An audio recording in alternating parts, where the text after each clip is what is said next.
You are here because you have this like innate drive to learn, to build, and to find the signal in the noise. Welcome to today's deep dive. Always great to be here and dig into this stuff. So usually when you set out to build something new, say a house, right, there's this expectation of order and sequence. Right, yeah. You get the blueprints, you buy the lumber, you pour the concrete, and you start framing the walls upward. The progress is really tangible. You can physically run your hands over the studs. It gives you a tremendous sense of momentum. I mean, human psychology is completely wired to reward us when we see physical or even digital structures taking shape right in front of our eyes. Exactly. But then you step into the reality of modern entrepreneurship and software development. Oh, yeah. It's a whole different game now. It really is. Suddenly you have access to these crazy digital power tools that just build the walls for you in a matter of seconds. We're talking about the paradox you are facing right now. Which is wild to think about. Yeah, thanks to incredible AI coding agents like Anthropic's Claude code and OpenAI's Codex, deploying websites, spinning up databases, and building full soft platforms is, well, it's easier than it has ever been in human history. The barrier to execution has completely evaporated. Which actually creates a terrifying new problem, if you think about it. How so? Well, you have the illusion of a solid business because the walls went up so fast. But you might not realize until you're, standing on the roof that you've built the entire structure on quicksand. Wow. The foundation, the core idea itself was just thinking from day one. Because knowing if the thing you were building is actually a good idea is still incredibly hard. Oh, absolutely. Historically, solving that meant spending months doing tedious market research or, pitching your concept to trusted friends and family. Right, which we all know how that goes. Yeah, let's be honest. Your friends usually just tell you what you want to hear because they value the relationship way more than they value your unit economics. Exactly.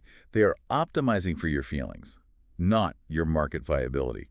They do not want to be the one to crush your dreams over a cup of coffee. That brings us to our mission today. We are exploring a highly specific, frankly ingenious strategy from our sources on how to stop yourself from building on quicksand. It's a really cool hack. We are going to break down how to take an AI and engineer it into becoming your brutally honest, highly critical, virtual business partner, a partner that delivers the cold, hard truth before you waste 6 months of your life on a doomed project. But to achieve that, you first have to understand a fundamental architectural flaw in how large language models function out of the box. Right. You cannot just open up a fresh chat window, drop in a business idea, ask, is this good? Yeah. And expect a rigorous, reliable answer. Which is funny because I think a lot of people assume the AI will just give them an objective analysis based on its training data. Why doesn't it? Because the AI models we use today are heavily conditioned by a process called reinforcement learning from human feedback, or RLHF. RLHF, right. Yeah. During their training phase, tens of thousands of human writers evaluate the AI's responses. If the AI gives an agreeable, polite, and enthusiastically helpful answer, the human gives it a high score. So it just learns to agree. Over billions of these interactions, the neural network essentially wires itself to be a sycophant. It learns that agreeing with the user is the safest, most mathematically optimized way to get a good grade. It is entirely optimizing for people-pleasing. If I walk in and say, I have a brilliant idea for a startup, the AI's core programming desperately wants to say, wow, what a brilliant idea, let's explore it. Precisely. The sycophancy is baked into the weights of the model. So to cure this, you have to architect a highly specific, isolated environment. And the user in our source material executed this brilliantly. They really did. They bypassed the standard casual chat interface completely. Instead, they opened the Claude desktop application and went into a feature called Claude Cowork, which is Anthropic's team-based tool designed for complex, ongoing knowledge work. Exactly. And inside that ecosystem, they created a brand new, isolated project space and named it Business Idea Viability. Okay, let's unpack this. Because setting up the workspace is just creating the empty container. The actual secret sauce is the custom instruction set they injected into that container. The prompt engineering. Yeah. The user wrote a prompt that aggressively forced the AI to break its RLHF conditioning. They commanded it. You are a skilled business analyst with decades of experience under your belt. Fitting the persona. But they pushed it much further than that. They explicitly instructed the AI to be highly critical, inherently skeptical of new ideas, difficult to satisfy, and to communicate its findings with brutal honesty while telling it like it is. So they are actively overriding that default people-pleasing loop. They are giving the system explicit, top-level permission to be ruthless. But if the AI is just role-playing a grumpy, difficult Silicon Valley investor, how do we know it actually understands the complex mechanics of a real market? That's a great question. Isn't there a massive danger that it is just generating cynical text for the sake of sounding critical rather than actually analyzing the business fundamentals? That is a phenomenal distinction, and it is the exact trap you would fall into if you stopped at just the prompt. A persona is just a voice. Yeah. It is not a methodology. Right. So how did they fix that? To solve that, the user did something vital to ground the AI's knowledge base. Inside that isolated project space, they uploaded 2 specific high-level academic documents. Oh, wow. Yeah, they fed the AI 2 extensive articles directly from Harvard Business School. One titled, How to Come Up with an Innovative Business Idea, and another called 5 Steps to Validate Your Business Idea. I see. So they are uploading the actual mechanics of validation. What exactly do those frameworks force the AI to look at? Well, those Harvard Business School frameworks shift the AI away from just checking if an idea sounds cool and forces it to evaluate structural business mechanics. Like what kind of mechanics? The 5 Steps to Validate article, for instance, requires an analysis of total addressable market, customer acquisition costs, and willingness to pay metrics. Okay, actual hard data points. Right. It mandates that a founder define the specific pain point and analyze the competitive density.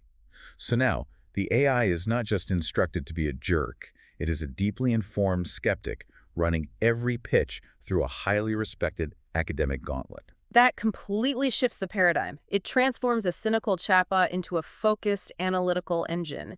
But even with that brutally honest analyst persona locked in and grounded by Harvard frameworks, you cannot blindly trust the output yet. No, you definitely can't. You have to stress test the system. You have to verify that the sycophant is truly dead. Because if the AI still finds a way to praise a fundamentally terrible idea, then the RLHF conditioning is still winning and the entire setup is useless. And the user understood this perfectly, so they decided to intentionally pitch the most absurd, ridiculous concept they could possibly conjure up. Oh, I love this part. I have to read this pitch directly from the source because the sheer nonsense of it is incredible. They typed to the AI, "Help me validate this business idea.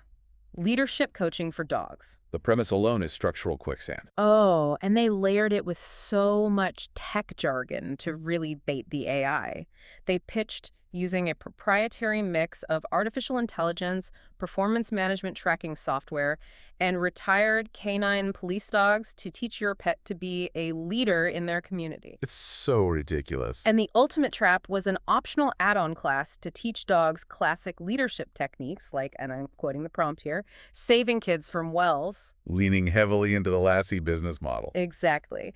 If the AI responds to that with, "What an innovative way to disrupt the pet industry," we know the hack failed. But the AI delivered an absolutely deadly serious clinical takedown. It completely bypassed any conversational humor and went straight into forensic analysis mode. It ruthlessly dismantled the core premise. What did it say? It labeled the entire leadership framing as anthropomorphic nonsense. What is truly impressive is how the AI parsed the failure of the idea. It did not just flag keywords, it identified the logical collapse of the timeline. What do you mean? It noted that the entire business model falls apart the moment a customer asks what their dog actually learns in week 3. Because dogs do not have career trajectories or middle management aspirations? Precisely. But the system went further than just insulting the premise.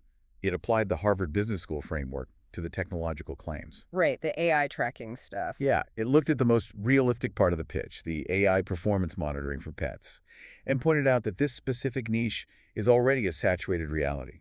It explicitly cited a smart dog collar company called Fi that is already executing the data tracking portion of this ridiculous pitch. Wait, despite destroying the idea, Claude gave it a 3 out of 10. Why not a 0? If the core product is literal anthropomorphic nonsense, why did it score any points at all? Is the AI still holding back? What's fascinating here is that the score of 3 actually proves the AI's analytical engine is working perfectly. It demonstrates objective macroeconomic parsing, rather than just being a blind hater. I am completely lost. How does a 3 out of 10 for dog leadership prove it is being objective? Because the AI separated the product execution from the underlying market reality. When it scanned the macroeconomic data, it noted that the cultural environment actually does support massive spending in this sector. Okay. It pulled data showing that the dog training market is growing at nearly 10% annually. Furthermore, it identified the psychological driver of that growth. Which is what? The cultural trend of treating pets like human family members, and in some affluent demographics, treating them almost like dependents with developmental goals. Wow, okay. So it gave the pitch a 3 because the total addressable market exists and consumers are actively spending irrational amounts of money in this space, even if this specific Lassie-style execution is completely unviable. That makes total sense. It is essentially telling the user, your specific product is garbage, but you happen to be standing in a highly lucrative, rapidly growing zip code. That is a perfect synthesis of the AI's market analysis. So the system has proven it can spot an obvious joke. It can identify and isolate absolute nonsense while still respecting market data, but anyone can spot a joke. Right. The real danger for you as a founder isn't a terrible idea. The real danger is the mediocre trap, the idea that is just good enough to trick you into wasting 2 years of your life. Let's look at how the AI handles the plausible but mediocre pitch. This is the danger zone. These are the concepts that sound like they belong on the front page of a tech blog. They solve a real problem, they use modern technology, and they have clear distribution channels. So the user escalates the test dramatically. They pitch an AI-powered employee sentiment survey solution. Very plausible. The pitch outlines a system that replaces those agonizing 50-question annual HR surveys. Instead, an AI interviewer naturally pings employees on platforms they already use, like Slack or Microsoft Teams. It conducts a quick, natural language chat about the employee's relationship with management, their alignment with the company vision, and even utilizes quick voice interviews to analyze tone and genuine sentiment. From a structural standpoint, it sounds incredibly elegant. It attacks a massive pain point in corporate operations. I would genuinely consider investing in that if a friend pitched it to me. But here comes the reality check from our customized, Harvard-grounded Claude. It hands the idea a 6.5 out of 10. Ouch. Well, the AI validated the premise completely. It stated that survey fatigue is a massive, quantifiable problem in enterprise environments.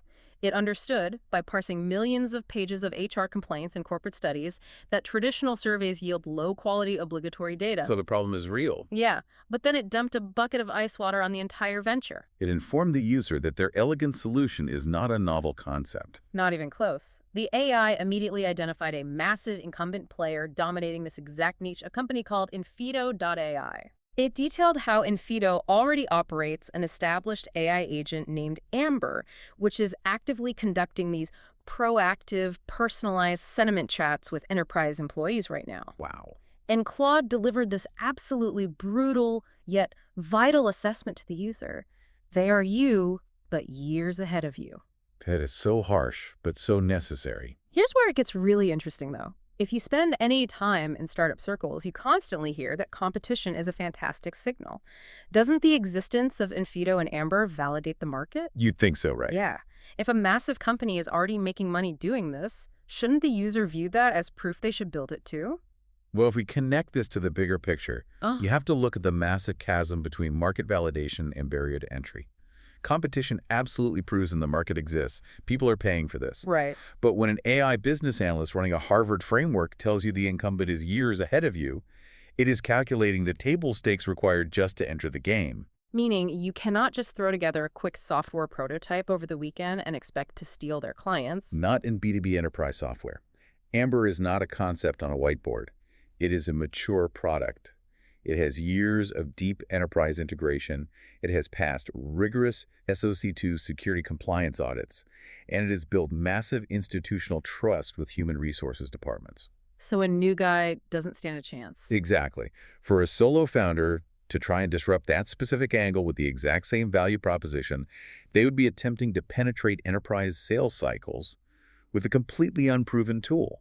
They would be burning their own runway, fighting a war of attrition they are mathematically likely to lose.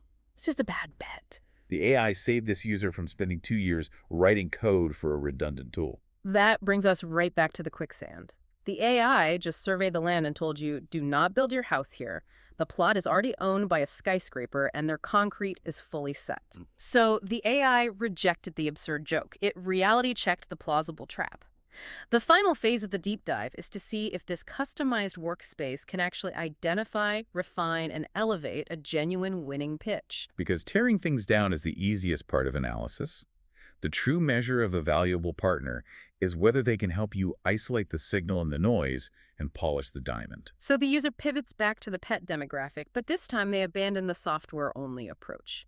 They pitch a highly practical hardware-software hybrid, an AI-powered smart pet sprayer, A radical departure from canine leadership coaching. completely grounded in physical reality. The user describes a device designed to look like a sleek flower vase or a decorative cylinder that sits unobtrusively on a kitchen counter or dining table. Okay, I'm picturing it. The device houses a 360-degree camera equipped with local AI vision. Its primary function is simple. When it identifies that a pet, and specifically a pet, has jumped onto a restricted surface, it delivers a quick, harmless spritz of water to train them to stay off. I mean, it addresses a universally frustrating daily friction point for millions of pet owners. And the custom AI system loved it. It awarded the pitch a 7.5 out of 10, specifically noting the score was bordering on an 8.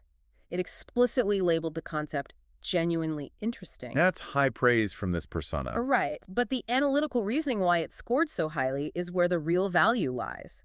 The AI did not just offer generic praise. It cited the booming pet tech market, but more importantly, it highlighted a notably weak and primitive competitive landscape. This is where the AI proves its worth as a strategic researcher. It mapped the specific niche and evaluated the existing solutions. Yeah, it scoured the market and found that the only notable competitor occupying this exact space is a device called the PetSafe SS Cat. And Claude absolutely roasted this incumbent product. Oh, really? Yeah, it dismissed the SS Cat as a dumb, blunt instrument. Well, let's look at the mechanism of why it called it dumb. The competitor relies on a basic infrared motion tripwire. Like an old alarm system. Exactly. If anything breaks that beam within a 3-foot radius, a blowing curtain, a human reaching for an apple, or the dog, it blindly fires a burst of compressed air. It is the equivalent of a blind lawn sprinkler. You walk in your kitchen at 2 a.m. to get a glass of water, you cross the invisible tripwire, and you get blasted with compressed air in the dark. Fun ideal. But the user's new AI idea, that operates on a completely different technological level. Because it is utilizing edge computing, computer vision, the camera is not just sensing motion. It is actively drawing a bounding box around the moving object in real time. Wow. It categorizes the pixel data, determines this is a cat rather than this is a human hand, calculates the trajectory, and delivers a highly targeted response. It replaces a primitive tripwire with a guided targeting system. The AI recognized that massive technological gap. It confirmed that bringing modern, targeted computer vision to this specific household problem creates a massive upgrade cycle. And people are already spending money on the dumb version. Exactly, which proves the willingness to pay. The AI validated a clear path to capturing market share by simply offering a smarter execution. And it did not stop at abstract validation. It immediately shifted into operational mode to help package the concept for the consumer market. It generated a TikTok-ready elevator pitch that perfectly encapsulated the technological advantage. It gave the user the tagline, "It follows your cat and sprays only them, not your laptop." Not your laptop. That is exceptional consumer marketing copy. It really is. In 4 words, it identifies the exact pain point of the dumb competitor and highlights the precision of the new product. I read that line in the source material, and my immediate thought was, take my money, I would buy that right now. That was saying? And to finalize the entire experiment, the user took this validated, refined, market-tested idea and commanded Claude to interface with PowerPoint. The AI generated a fully structured, multi-slide pitch deck designed specifically to hand to potential hardware investors. It facilitated an unbroken workflow from an abstract thought through a rigorous academic gauntlet into targeted marketing copy, and finally into a tangible investor presentation. So what does this all mean for you listening right now? Well, it's a huge shift. It means that by spending perhaps 10 minutes setting up a dedicated workspace, writing highly specific custom instructions to break the RLHF conditioning, and grounding the AI with proven academic frameworks, you fundamentally change your leverage. Totally. You transform a standard, eager-to-please chatbot into a seasoned, ruthless business analyst. You essentially instantiate a virtual co-founder who is more than willing to look you in the eye and tell you your baby is ugly. And that brutal honesty is the exact mechanism that saves you from wasting years of your life building a doomed product or fighting invisible incumbents. Yeah. It completely inverts the traditional equation of building a startup. We are living in an era where literally anyone can use AI agents to write code, spin up servers, and deploy software. Which is crazy. It is. Execution is rapidly becoming a commodity. The true bottleneck for success is no longer your ability to build. The true bottleneck is validation. And now, you have an enterprise-grade, highly critical validation engine sitting quietly in your pocket. You no longer have any excuse for building a house on quicksand. You have the tools to drill down and test the soil depth before you ever purchase the lumber. This raises an important question, though, something for you to deeply consider as we wrap up today's deep dive. What's that? If an artificial intelligence can now instantly validate the market data, if it can spot all the hidden enterprise competitors you missed, if it can write the perfect consumer elevator pitch and seamlessly generate the entire slide deck for your investors, well, does the core value of an entrepreneur shift entirely away from the act of having the idea? Does the future of building a successful business become 100% about your human relationships, your ability to shake hands in a room, and your physical execution in the real world?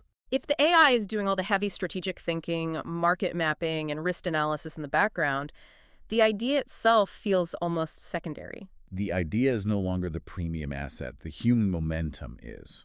That is a staggering paradigm shift for anyone who considers themselves an ideas person. So before you start pouring the concrete on your next big digital project, take 10 minutes, build yourself a brutally honest AI inspector, feed it the frameworks, and make absolutely sure you aren't building a masterpiece on sinking sand.